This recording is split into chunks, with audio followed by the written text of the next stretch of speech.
Hello dear all. ഗൂഗിളിൽ കയറിയിട്ട് നമ്മൾ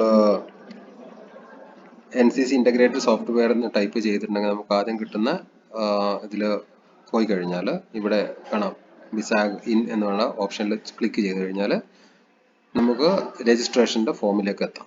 ഇവിടെ എത്തിക്കഴിഞ്ഞിട്ടുണ്ടെങ്കിൽ ആദ്യം നമ്മൾ ചെയ്യേണ്ടത് കേഡറ്റ് എൻറോൾമെൻറ്റ്, കേഡറ്റിന് വേണ്ടത് കേഡറ്റ് എൻറോൾമെൻറ്റിൽ പോയിട്ട് ഡിജി ലോക്കറിൽ രജിസ്റ്റർ ചെയ്യുകയാണ് ആദ്യം ചെയ്യേണ്ടത്.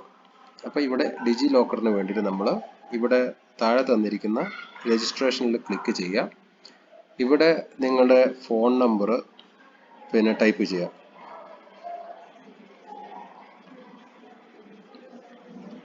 ഇവിടെ ടൈപ്പ് ചെയ്തതിന് ശേഷം ഗെറ്റ് OTP കൊടുക്കുക. അപ്പോൾ OTP വന്നു കഴിഞ്ഞിട്ടുണ്ടെങ്കിൽ നമുക്ക് ഇവിടെ വന്ന OTP നമുക്ക് ടൈപ്പ് ചെയ്യാം. ഓക്കെ, അതിനുശേഷം നിങ്ങളുടെ ഫുൾ നെയിം, പിന്നെ മെയിൽ ഓർ ഫീമെയിൽ, നിങ്ങളുടെ ഡേറ്റ് ഓഫ് ബർത്ത്, ഇത്രയും കാര്യങ്ങൾ ഇവിടെ കൊടുത്തതിന് ശേഷം ഇവിടെ പാസ്വേഡ് ക്രിയേറ്റ് ചെയ്യണം. അപ്പോൾ നിങ്ങൾക്ക് ഏതാണ് പാസ്വേഡ് വേണ്ടത് ആ പാസ്വേഡ് നിങ്ങൾക്ക് ഇവിടെ ക്രിയേറ്റ് ചെയ്യാം. മിനിമം 8 ഡിജിറ്റ് ഉള്ള പാസ്വേഡ് ക്രിയേറ്റ് ചെയ്യാം. അതിനുശേഷം ഇതേ പാസ്വേഡ് വീണ്ടും താഴെ ഒന്നുകൂടെ കൊടുത്ത് അത് കൺഫേം ചെയ്യാം. ഓക്കെ, പാസ്വേഡ് ഒരിക്കലും മറക്കരുത്. ക്രിയേറ്റ് ചെയ്യുന്ന പാസ്വേഡ് എങ്കിലും നോട്ട് ചെയ്ത് വെക്കുക. ഓക്കെ, ഇത്രയും കാര്യമാണ് ആദ്യം നമ്മൾ രജിസ്ട്രേഷൻ ചെയ്യേണ്ടത്. അതിനുശേഷം നമ്മളത് സബ്മിറ്റ് കൊടുക്കുക. സബ്മിറ്റ് കൊടുത്തു കഴിഞ്ഞാൽ വീണ്ടും അത് നമുക്ക് ഓക്കെ ആയി. വീണ്ടും ഇതേ പേജിലേക്ക് നമ്മൾ തിരിച്ചു വന്ന് ഇവിടെ ലോഗിൻ എന്നുള്ള ഓപ്ഷനിൽ പോവുക. ലോഗിൻ എന്ന ഓപ്ഷനിൽ പോയി നമുക്ക് വേണ്ട ഇത് പാസ്വേഡ് കാര്യങ്ങൾ ഇവിടെ ടൈപ്പ് ചെയ്തതിന് ശേഷം ഇവിടെ തന്നിരിക്കുന്ന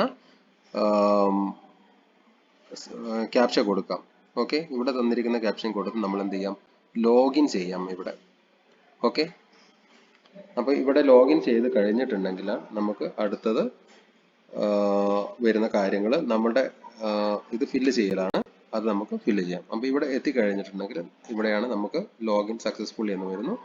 ഇവിടെ വന്നു കഴിഞ്ഞിട്ടുണ്ടെങ്കിൽ പിന്നെ നമ്മൾ ചെയ്യേണ്ട കാര്യങ്ങൾ ഇവിടെ ഫോട്ടോ അപ്ലോഡ് ചെയ്യാം. അത് 2 MB താഴെയുള്ള ഫോട്ടോ ഓൾറെഡി നമ്മൾ സേവ് ചെയ്ത് വെക്കേണ്ടതാണ്. അതിനുശേഷം പേര് ഓൾറെഡി നമുക്ക് അവിടെ വരും. അതിനുശേഷം നമ്മുടെ ആധാർ നമ്പർ, അതേപോലെ mail ID, father name, mother name, അതേപോലുള്ള എല്ലാ കാര്യങ്ങളും അതിൽ ചോദിച്ചിരിക്കുന്ന ഡീറ്റെയിലുകൾ മൊത്തം നമ്മൾ ടൈപ്പ് ചെയ്ത് കയറ്റുക. പിന്നെ ഇവിടെ നമ്മുടെ പിൻ നമ്പർ ചോദിച്ചിരിക്കുന്നത് നമ്മുടെ സ്കൂളിൻ്റെ പിൻ നമ്പറാണ് ഇവിടെ നമ്മൾ കൊടുക്കേണ്ടത്. സ്കൂൾ ഏത് ലൊക്കേഷനാണോ ഉള്ളത് അവിടുത്തെ പിൻ നമ്പർ കൊടുത്തു കഴിഞ്ഞാൽ ബാക്കി സ്കൂൾ നെയിം, ANO നെയിം ഇതൊക്കെ നമുക്ക് ഓട്ടോമാറ്റിക്കായിട്ട് അവിടെ ജനറേറ്റ് ചെയ്ത് വരുന്നതായിരിക്കും. പിന്നെ ബാക്കി വേണ്ട നമ്മുടെ അഡ്രസ് ഇൻഫർമേഷൻസ് കൊടുക്കാം. ഇവിടെ അതുപോലെ തന്നെ പിൻകോഡ് ടൈപ്പ് ചെയ്ത് കഴിഞ്ഞാൽ നമ്മുടെ ലൊക്കേഷനും കാര്യങ്ങളൊക്കെ ഓട്ടോമാറ്റിക് വരും. പിന്നെ മെഡിക്കൽ ഇൻഫർമേഷൻസ്, നമ്മുടെ ബ്ലഡ് ഗ്രൂപ്പ് കാര്യങ്ങൾ കൊടുക്കാം. പിന്നെ നമ്മുടെ നിയറസ്റ്റ് കോൺട്രാക്റ്റിനുള്ള അത് നമ്മുടെ ഫാദറിൻ്റെ തന്നെ കൊടുക്കാം, അല്ലെങ്കിൽ മദറിൻ്റെ കൊടുക്കാം. അപ്പോൾ ഇവിടെ ഫാദറിൻ്റെ ആണെങ്കിൽ ഫാദറിൻ്റെ പേര് കൊടുക്കാം, റിലേഷൻ ഫാദറാണോ മദറാണോ കൊടുക്കാം, അവരുടെ ഫോൺ നമ്പർ കൊടുക്കാം, അതേ അഡ്രസ്സ് കാര്യങ്ങൾ വീണ്ടും ഫില്ല് ചെയ്യുന്നു. അതിനുശേഷം നമ്മുടെ ഇൻട്രസ്റ്റഡ് ആയിട്ടുള്ള സ്പോർട്സ് ഏരിയ ഏതാണ് അത് നമുക്ക് ഇവിടുന്ന് ഡ്രോപ്പ് നിന്നും സെലക്ട് ചെയ്യാവുന്നതാണ്. അത് കഴിഞ്ഞാൽ കോകരിക്കുലർ ആക്ടിവിറ്റി, നിങ്ങൾക്ക് ഡാൻസോ മ്യൂസിക് എന്താണോ അങ്ങനത്തെ ഇൻട്രസ്റ്റ് ഉണ്ടെങ്കിൽ അതിൽ കൊടുക്കാം.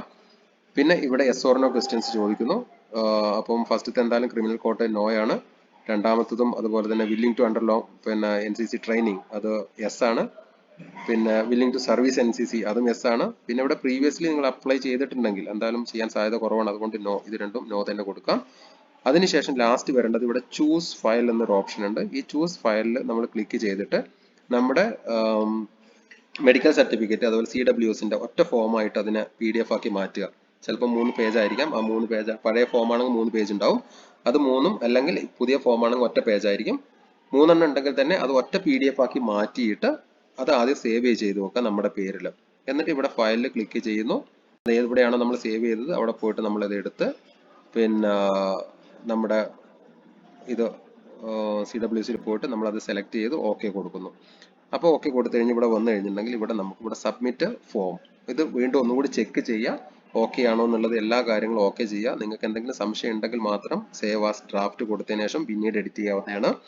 എല്ലാം ചെക്ക് ചെയ്തതിന് ശേഷം നമുക്കിവിടെ സബ്മിറ്റ് ഫോം ഓക്കെ ക്ലിക്ക് ചെയ്താൽ നിങ്ങൾക്ക് ഇവിടെ കാണിക്കും സക്സസ്ഫുള്ളി രജിസ്റ്റേർഡ് എന്ന് പറഞ്ഞ് കാണിക്കും. ഇനി എന്തെങ്കിലും ഇഷ്യൂ ഇവിടെ എവിടെയെങ്കിലും ഉണ്ടെങ്കിൽ റെഡ് കളറിൽ വീണ്ടും അത് നിങ്ങൾക്ക് കാണിക്കുന്നതായിരിക്കും. അത് നമുക്ക് എഡിറ്റ് ചെയ്തിട്ട് വീണ്ടും ചെയ്യാവുന്നതാണ്.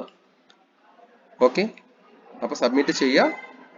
അതിനുശേഷം മെസ്സേജ് വരുന്നത് ശ്രദ്ധിക്കുക, സക്സസ്ഫുള്ളി എന്ന് സബ്മിറ്റ് ആണെങ്കിൽ അത് നിങ്ങളുടെ registration process completed. Okay, thank you.